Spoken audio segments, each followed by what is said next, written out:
Hi, it's Sonia from A Couple Cooks. This is our Smoky Instant Pot Lentil Tacos recipe.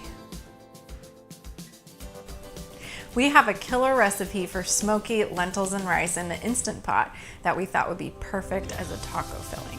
You can find that recipe linked below or on our website, A Couple Cooks. Our #1 tip for making tacos taste amazing at home is to lightly char them on your stovetop. It brings in a great flavor and it warms the tortilla at the same time.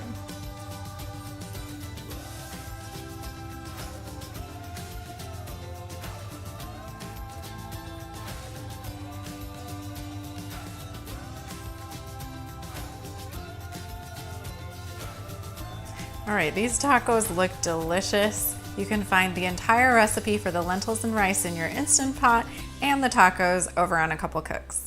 Can't wait to dive in.